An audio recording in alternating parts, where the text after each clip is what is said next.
Seguimos en la hora literaria y hoy converso con Livio de los Ríos, autor del libro Simbolismo en los templos católicos de Maracaibo. Livio, el Segundo Concilio Vaticano, a finales de los años 50, principios de los 60, convocado por el pontífice Juan XXIII, pues supuso grandes transformaciones para la Iglesia y la arquitectura no escapó a ello, porque el concilio prescribió algunos cambios en el diseño de las iglesias. ¿Qué buscaba Juan XXIII con esto y cómo se manifestaron esos cambios en la arquitectura?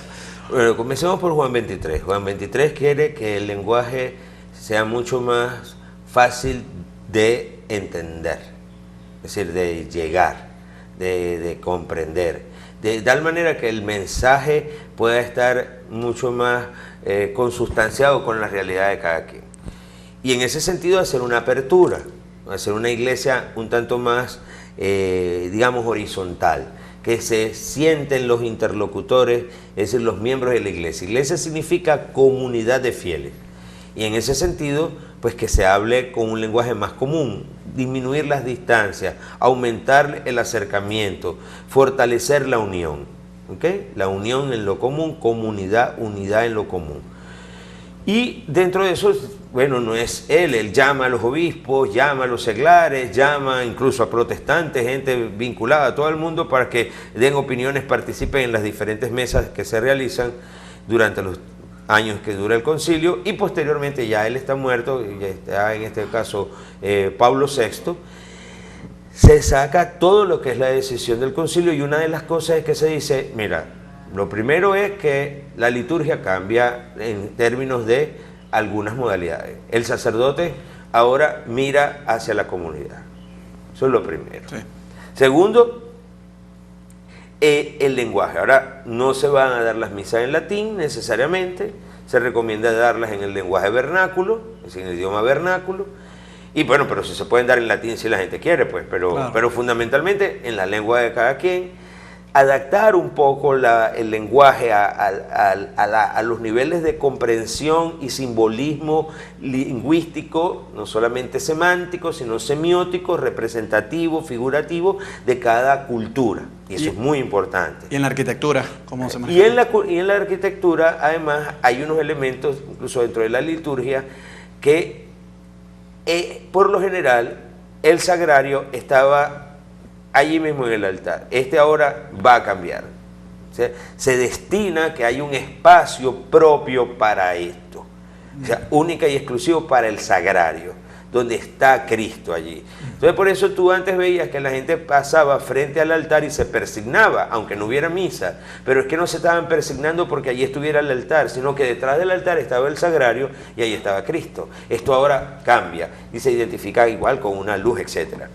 Van a cambiar también la ambientación. Por ejemplo, había una escalerita, que son unos escalones, claro, que son unos peldaños que se va hacia donde está el ambón y entonces desde allí, desde el ambón, desde el púlpito, hay una en esa escalerita hay una baranda, una barandita pequeñita, que eso se llama comulgatorio. Es decir, la gente llegaba allí y se colocaban todos de rodillas. Sí.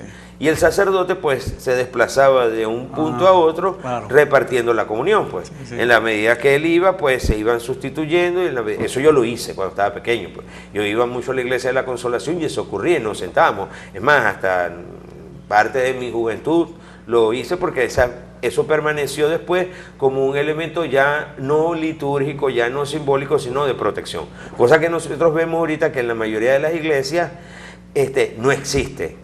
Y algunas incluso preconciliares todavía lo mantienen por cuestiones de protección, otras lo eliminaron y puedes ir y ver en el piso que efectivamente eso ya no está. Las imágenes se mantienen, pero los altares se van eliminando en la medida de lo posible, los altares auxiliares, salvo que por naturaleza de orden histórico o estético, etcétera, ya muy importante, sobre todo patrimonial, pero en la medida de lo posible se eliminen, cosa que ocurrió en Catedral, por ejemplo. Catedral, cuando vino la reforma, que además vino la remodificación del espacio, Catedral tenía una serie de altares auxiliares que estaban a los lados, en las dos naves paralelas, y todos esos altares fueron volados, ¿no?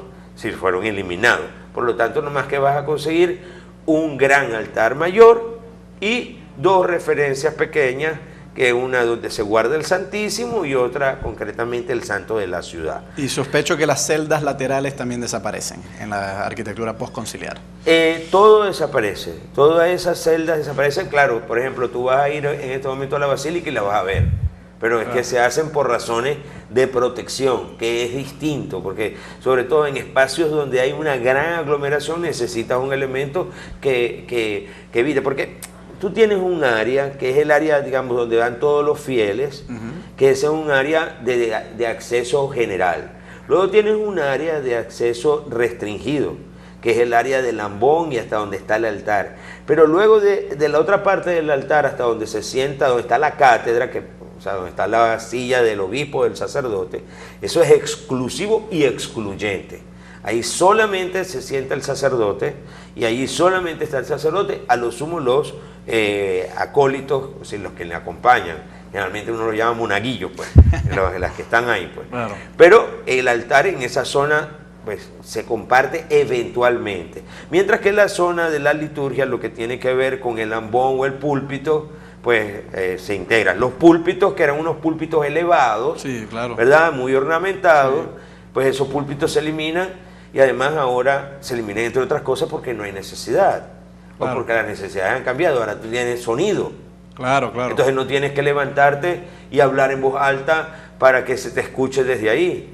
Tenías incluso unas conchas que te ayudaba a que la voz se proyectara con ahora mayor tenemos fuerza. Parlantes. Tenemos parlantes. Micrófonos. Y ahora tú incluso vas a una iglesia como la iglesia Claret, donde no solo tienes parlantes, sino que tienes unas pantallas, sí, donde tú vas viendo la canción, vas viendo el texto de la liturgia, vas siguiendo los pasos de los responsales. Es decir, hay todo el ritual está plasmado ahí, ¿no?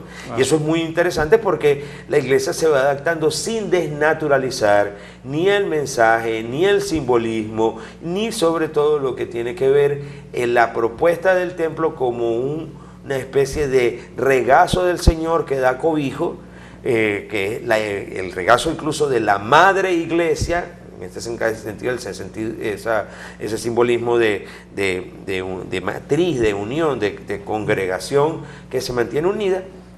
Y además de eso, hay modificaciones en lo que se refiere a los tipos de ornamentos. Se trata de que sea cada vez más sencilla, no se trata de colocar tantas esculturas, sino ni pinturas, que sea lo más simbólico, lo más elemental. Livio, muy agradecido por haber venido y la verdad es que te voy a llevar para que me seas mi guía por un paso por Maracaibo. Un tour, claro. A ustedes, amigos, muy agradecidos por su sintonía y nos vemos la semana que viene.